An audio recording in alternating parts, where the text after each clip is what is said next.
हेर्नुहोस् रातिको 2:30 बजे कामदेखि घरै आउँदा हेर्नुहोस् आज यति ठुलो हिउँ आएको छ यो वायु राज्यको कोलम्बसमा।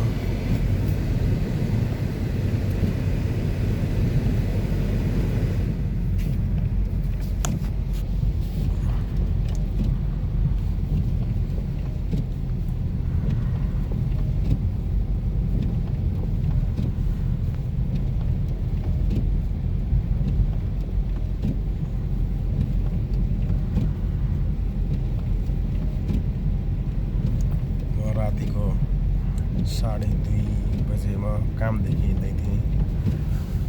अहिले 10 मिनट भयो म कामदेखि हिँडेको। तपाईँहरू देख्न सक्नुहुन्छ म यो बाटोमा निकै नै सचेत भएर एकदम बिस्तारै बाटोलाई मध्यनजर गर्दै म घरमा फर्किँदैछु कामबाट। तपाईँहरू देख्न सक्नुहुन्छ बाटो पुरै हिउँले ढकमक्क भएको छ।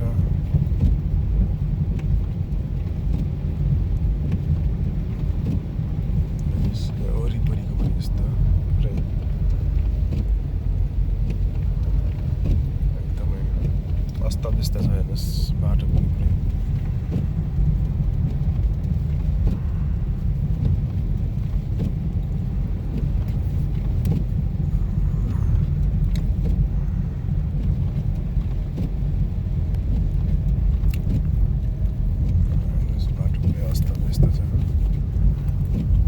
अस्तव्यस्तको बावजुद पनि म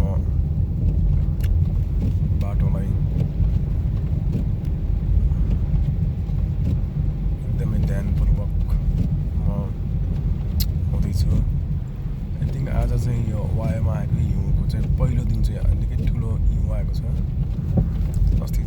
अस्तिको दिन पनि परेको थियो, आजभन्दा 2 हप्ता अगाडि त अब सामान्य थियो। तर आज चाहिँ निकै नै अस्तव्यस्त छ हिउँले।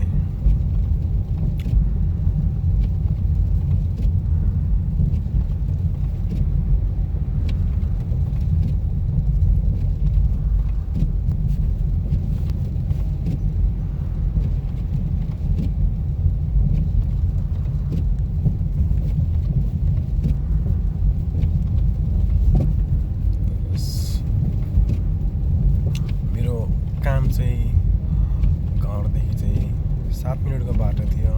तर आज हिउँको कारणले गर्दा म 2:30 मा हिँडेको थिएँ कामबाट। र पार्किङमा हिउँ सोर्दा नै मेरो त्यही 5 मिनट 10 मिनट गयो।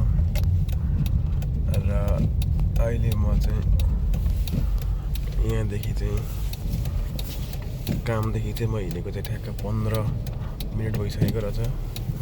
हेर्नुहोस् त नै घर छिर्नेतिर निकै बाक्लो हिउँ रहेछ, किनभने उतापट्टि हाइवेतिर गाडीहरू हिँडेर पनि पग्लिसकेको थियो।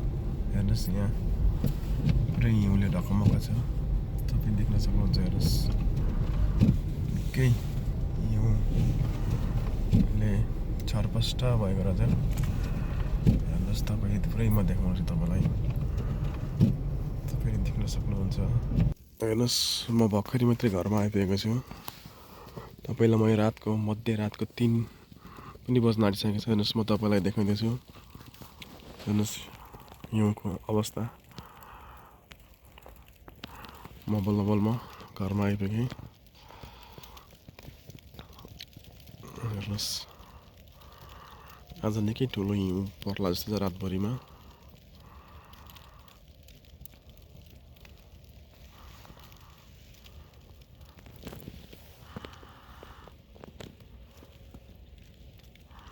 हेर्नुहोस् यो पार्किङ पुरै हिउँले भरिएको छ, तपाईँहरू देख्न सक्नुहुन्छ यो पुरै।